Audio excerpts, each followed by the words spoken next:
Way back in the late 1930s, while working in the family business in Melbourne, Bob Chamberlain drew up a blueprint for a tractor. It was a heavy-duty, broad-acre tractor. But just as the components were ready for assembling, along came World War II, and Bob was posted to an Allied design team to develop war machines. He returned in 1943, and with a wealth of design ideas, got stuck into the tractor project again. Post-war reconstruction planning was beginning, and the government was worried about food, equipment and labour shortages. Norman Macon, Minister for Industry under Chifley, knew of the Chamberlain design and investigated the possibility of producing a prototype with government funding. By 1945, the 40 kA prototype was ready for testing. The tractor was a success, but putting it into production was financially impossible. Enter Norman Fernie, Director of Industrial Development for the Western Australian Government. He made an offer they were hard put to refuse. Come to Western Australia, set up your business, employ West Australians, and the government will assist you in whatever way they can. So, in 1949, the Chamberlain tractor dynasty began. With state and federal funding, they moved into their new factory at Welshpool and began production.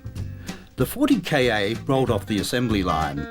Farmers bought their tractors directly from the factory as no national distributorship had been set up.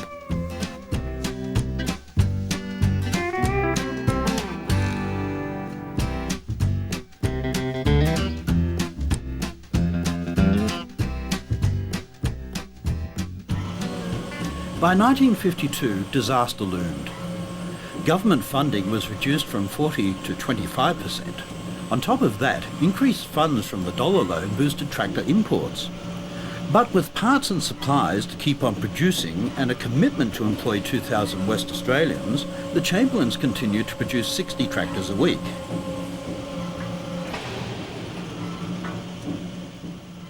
Farmers weren't buying as wheat prices were too low. With thousands of unsold tractors and an overdraft of $7 million, the Chamberlains were looking at bankruptcy.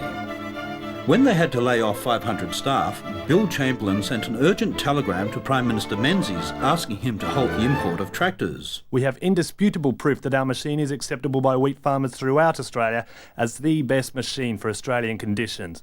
We would appreciate information direct from your department on policy regarding continued unnecessary imports. With no satisfactory response, the Chamberlains decided to expand production with a diesel tractor. It was the 70DA that drew great excitement. Farmers, here's the most economical answer to your power problem. It's the Chamberlain Super 70DA. The All-Australian Super 70 is a colossus in every way, except operating cost and maintenance. Ask any 70DA owner. He will tell you its 88 brake horsepower GM Series 71 engine, plus dual rear wheels, plus 9 forward gears, gives you power and performance unequaled in any other wheeled tractor. Secondly, they set about producing a range of ploughs and scarifiers. These too were a great success, with over $2 million worth sold in 1953. Farmers, even under the toughest conditions, the Australian designed and built Chamberlain disc plough allows you to plough a 30% wider cut with less power. One glance tells you this massive, precision-engineered Chamberlain disc plough is without equal. Still, there was a large amount of unsold petrol tractors and the overdraft to deal with.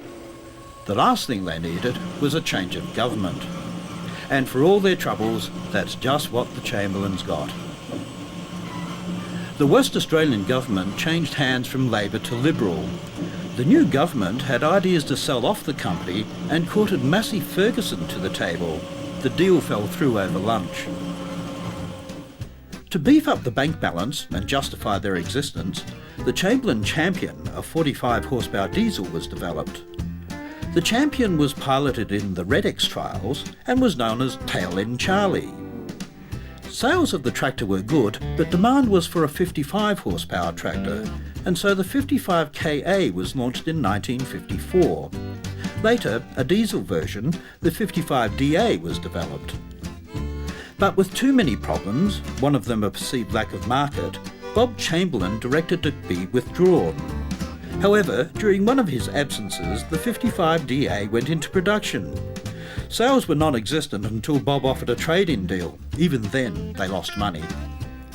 In 1956, the company and the state government parted ways. While the family moved back to Melbourne, tractors were still produced at Welshpool. The Champion, one of the most successful Australian-made tractors ever, was in production for 15 years. In 1970, John Deere and Company bought a 49% interest in Chamberlain, creating Chamberlain John Deere. By 1981, with 20% of the Australian tractor market cornered, 50,000 Chamberlain tractors had been sold. By 1986, production of an Australian-made tractor ceased in favour of wholly imported machinery. Farmers, before you buy any farm equipment, be sure to ask this most important question. What about spare parts? If it's a Chamberlain Australian-made product, the answer will be all Chamberlain genuine spare parts are manufactured in Australia, are never in short supply, are fully guaranteed, and cost far less. The same exacting standards and highest grade materials used in the original parts are equally present in all Chamberlain replacements. Now, here's that small tractor, the Cletrac. It was anything but small in power and efficiency. Its compact design belied its 12 horsepower drawbar pull and its 20 horsepower belt power. It could travel up to 3 kilometres per hour over all terrains and was easy to handle. The Cletrac 15 first arrived around 1919 and was still going strong into the mid-1920s.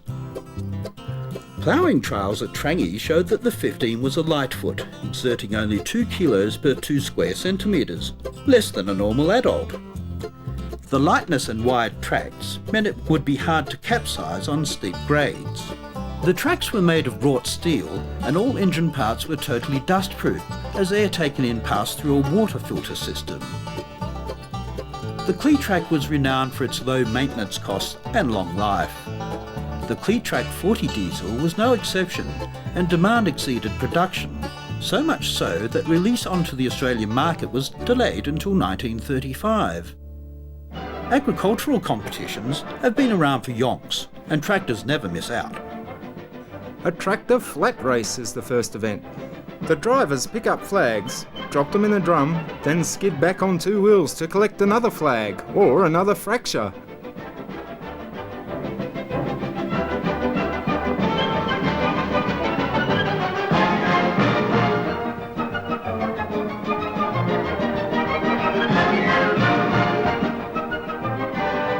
The tractor derby with no clutches barred. The lumbering vehicles attain a speed of 25 miles an hour as they go tearing round the track, tearing it to pieces. Only 3 starters, but number 1 with the inside running leads all the way. The winner, Max Hicks, tractor champ of the Dust Bowl. These ploughing matches are not held in the spirit of a race. There's no need to rush the job. The wise competitor will take his time and watch carefully the lay of every furrow. At the conclusion of all the state contests, 20 winners converge on the location chosen for the national championship.